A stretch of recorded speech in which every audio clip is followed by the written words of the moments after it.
조갑제TV 시청자 여러분 안녕하십니까? 저는 조갑제닷컴의 조세별입니다. 지금 시각은 2022년 3월 31일 저녁 7시를 가리키고 있습니다. 이 문재인 정권은 대체 뭘 얼마나 잘못했길래 한동훈 검사장을 이렇게나 두려워할까요? 자, 오늘 참 어처구니 없는 기사가 나왔습니다. 자, 기사를 보시면 한동훈 검사의 발을 묶기 위해서 법무부 장관이 또다시 수사 지휘권 발동을 검토 중이다. 자, 이런 소식입니다. 자, 지금 서울중앙지검은 2020년 4월부터 약 2년 가까이 검언유착, 채널A 사건으로도 불리죠. 이 검언유착 사건을 수사해 왔습니다. 자, 여기에 연루된 사람이 한동훈 검사장 그리고 채널A 기자였던 이동재 기자죠. 자, 그런데 2년 가까이 수사를 했지만 어떤 혐의도 찾아내지 못했습니다. 그래서 결국 한동훈 검사에 대해서는 기소조차 하지 못했습니다. 자, 그러면 아무것도 혐의가 나온 게 없으면 당연히 수사를 마무리하고 종결 처리를 해야죠. 그런데 지금 채널A 이동재 기자는 기소가 되어서 재판에서 무죄 판결까지 받았습니다. 그러니까 한마디로 이 검언유착이라는 이 사건 자체가 전혀 실체가 없는 사건이었죠. 이 사건은 이미 예전에 종결이 됐어야 되는 사건이죠. 자, 그런데 그동안 서울중앙지검 이 사건을 2년 가까이 붙들고 있었습니다. 그리고 이 사건을 직접 수사했던 서울중앙지검의 형사 일부 담당 검사들도 우리가 수사를 했지만 한동훈 검사의 어떤 혐의도 찾아내지 못했다. 그러니 이 사건을 끝내겠습니다라고 보고서를 10번이나 올렸습니다.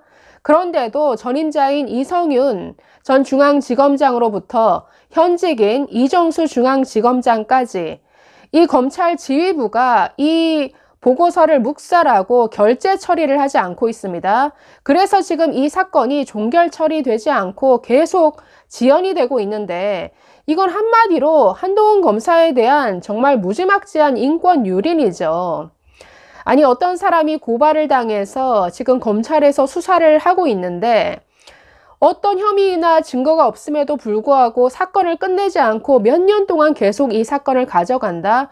이게 일반 서민이라면 정말 고문이 따로 없죠. 자, 이뿐 아니라 이 사건에 대해서는 2020년 7월 검찰 수사심의위원회까지 열려서 이동재 기자에 대해서는 수사를 계속 진행하되 한동훈 검사에 대해서는 어떤 혐의도 나온 게 없으니 불기소 처리하는 게 맞다라는 이런 결론까지 냈던 사건입니다. 그럼에도 불구하고 추미애 전 장관의 압력에 의해서 이 사건이 지금까지 종결이 안 되고 끌어온 것이죠.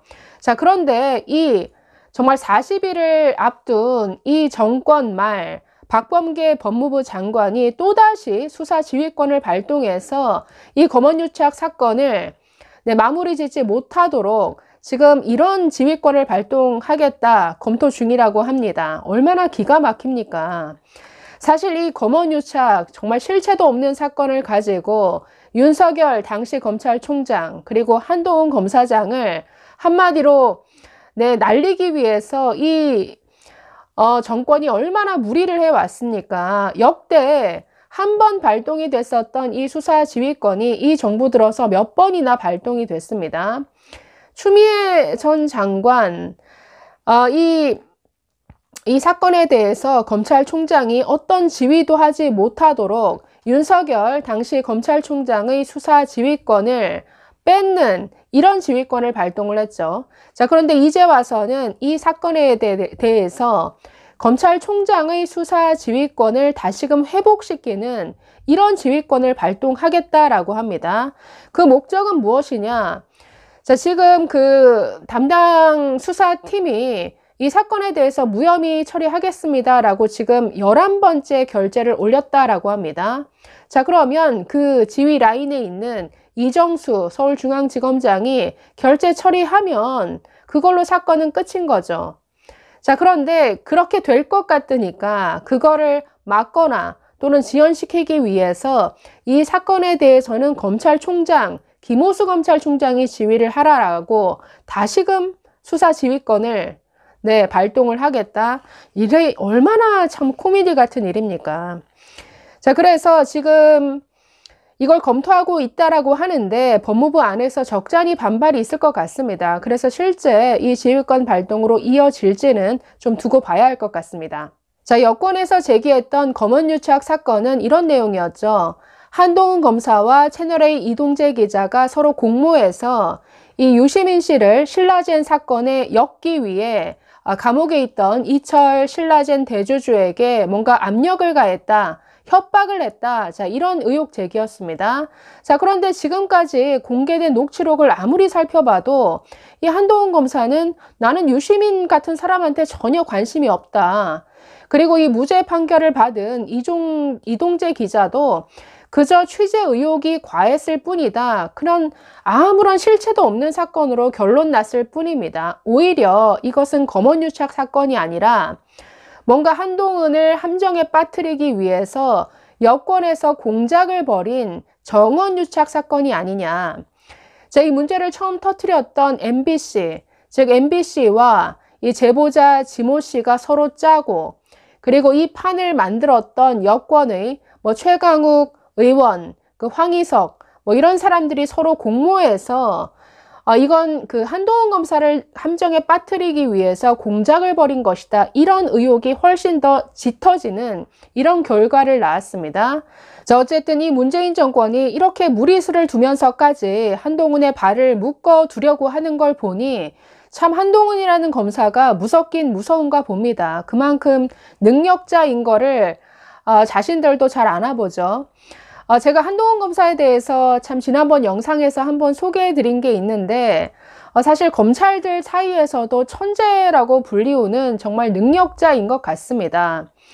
프로필을 보면 사실 엄친아죠. 이 강남에 있는 현대고등학교 나와서 서울 법대를 나왔고 만 22세에 사법고시를 패스했습니다.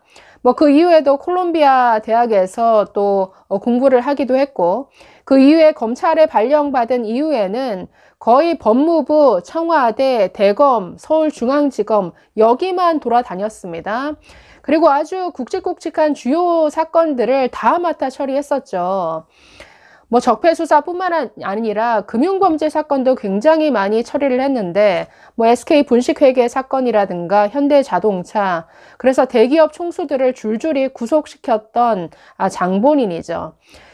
자, 그래서 금융수사와 관련해서는 탁월한 능력을 발휘해서 검찰 내에서 주는 이런 상을 받기도 한 이런 사람입니다. 그리고 IQ가 150, 160이 넘는다더라. 이런 참 여러 가지 설들이 따라다니는데, 자, 이 윤석열 당선 이후에 온라인에서는 이 한동훈 검사에 대한 관심이 정말 폭발적인 수준이었습니다.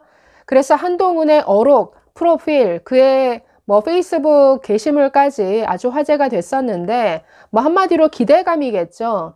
능력자로 알려져 있으니 제대로 컴백을 해서 대장동 비리부터 또 이 문재인 정권에 여러 가지 묻혀있던 권력비리 사건들까지 제대로 파헤쳐달라라는 이런 기대감의 반영인 것 같습니다. 자, 그 중에서도 이 영상이 굉장히 화제가 됐었습니다. 지난 1월 유시민 씨와의 그 재판에 출석하는데 기자들 앞에서 아주 작심하고 인터뷰를 했습니다. 한 3, 4분 정도의 발언 영상인데 이 영상을 보면 와, 정말 말을 잘하는구나. 그리고 말 한마디 한마디가 정말 빼놓을 수 없는 정말 명언이다 싶을 정도로 정말 인터뷰 내용이 좋았습니다. 그래서 이 마지막으로 영상을 보시면서 마무리하도록 하겠습니다. 감사합니다.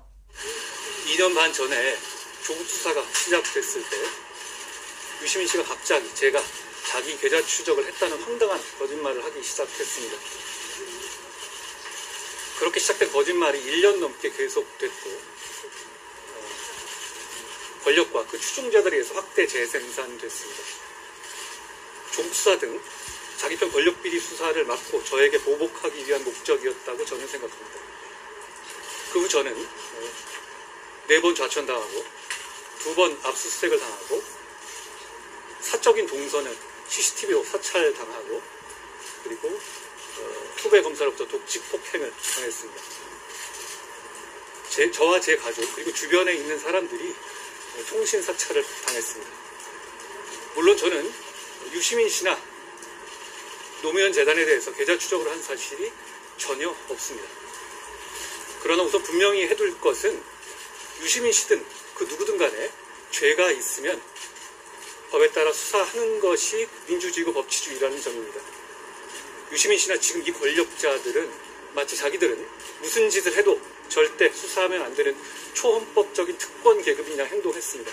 그러기 위해서 권력이 물라면 물고 덮으라면 덮는 사냥개 같은 검찰을 만드는 것을 검찰개혁이라고 사기치고 거짓말했습니다. 그래서 국민을 속였습니다. 그 결과 지금 권력비리 수사는 완전히 봉쇄됐고 서민들의 고소고발장은 알아서 증거 찾아오라는 무책임한 말과 함께 경찰서에서 반려되고 있습니다. 그리고 공수처는 민간인과 언론인을 무차별적으로 사찰하고 있습니다.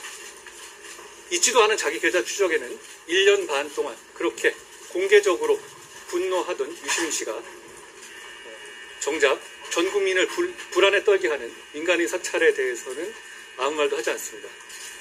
유시민 씨는 자기 스스로를 어용지식인이라고 했습니다. 지식인의 사명이 약자의 편에서 권위와 권력을 비판하는 거죠. 그렇기 때문에 유시민 씨가 말하는 어용지식인이라는 말은 마치 삼겹살 좋아하는 채식주의자라든지 친일파 독립투사라는 말처럼 그 자체로 대단히 기만적입니다. 저는 지식인이 어용 노릇하기 위해서 권력의 청부업자 역할을 하는 것이 논란의 여지 없이 세상에 유해하다고 생각합니다. 저도 유시민 씨처럼 권력의 뒷배 있고 추종 세력까지 있는 힘센 사람과 맞서는 것이 힘들고 부담스러운 건 사실입니다만 제가 지금 이렇게 공개적으로 싸워서 이기지 않으면 유시민 씨나 그런 유사품들이 앞으로도 지금까지 그랬던 것 이상으로 권력과 거짓 선동으로 약한 사람들을 더 잔인하게 괴롭힐 겁니다. 저는 이렇게라도 싸울 수 있지만 힘없는 사람들은, 힘없는 국민들은 악소리 못하고 당할 수밖에 없을 겁니다. 그렇기 때문에 제가 지금 이렇게 나서서 대신 싸우려 하는 겁니다.